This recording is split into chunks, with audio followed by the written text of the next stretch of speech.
Hello children, in this video we are going to study mathematics chapter number 7 jugs and mugs page number 54.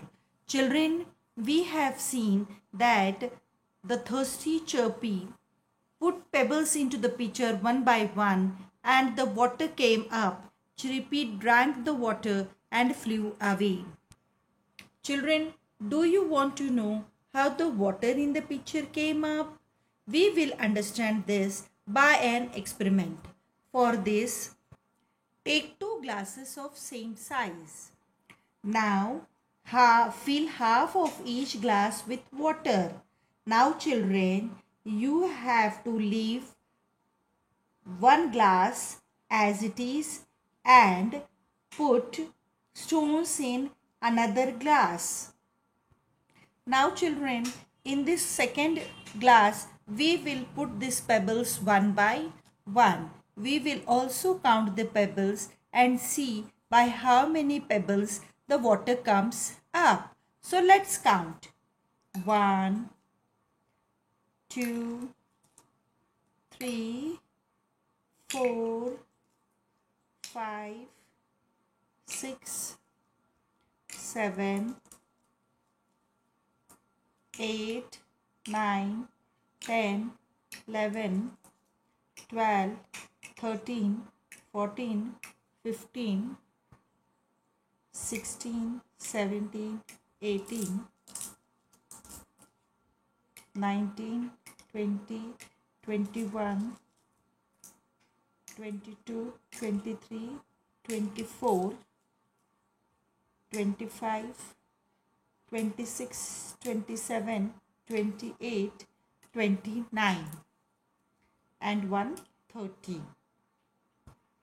Now children, you saw that I put 30 pebbles in the second glass and the water came up. Now you can just check the level of water in the first glass. It is very towards the lower side and you can see the level of water in the second glass, how it came up by putting the stones.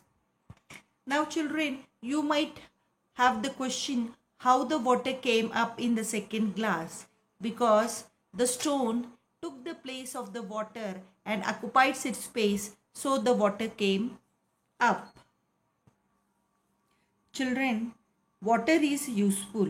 We use water for different purposes like bathing, washing clothes, utensils, for drinking. Now children, they are telling you to find out how much water in mugs or buckets is used in your house for each of the following. Now children, generally for bath, how much water we use? 1 bucket. For washing clothes, we need 2 buckets of water. For washing utensils, we need 1 or 2 bucket of water. And for drinking, for children like you drink 2 mugs of water in a whole day. Now children, again guess and then find out.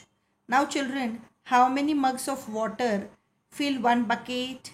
Now actually this activity you have to try it on your own children. 1 empty bucket you have to take and you have to fill it with the help of mugs and count the mugs that that were needed to fill 1 bucket, because this depends upon the size of a bucket. Now here children, I have taken a normal bucket and it takes 14 to 16 mugs to fill. Now children, how many buckets of water do we use to take a bath? Generally we bath in 1 bucket. Now children, how many mugs of water do you use to take bath? 14 to 16 mugs we used to take a bath. Now children, how much water will fill a balloon? In 1 balloon, how much water will be filled? You have to measure in mugs or buckets. So 1 mug it will need. Children, how much water is needed to fill a water gun, that is pichkari? It is filled in 2 mugs, because that is smaller quantity. So children, it will be filled in mugs. To fill big quantities we need buckets. Now children, the camel is saying that I can drink 9 buckets of water at once. How many buckets Can two camels drink at once? See children here. For one camel, 9 buckets. 9 buckets. So 2 camels, 9 plus 9 will give you children 18 buckets.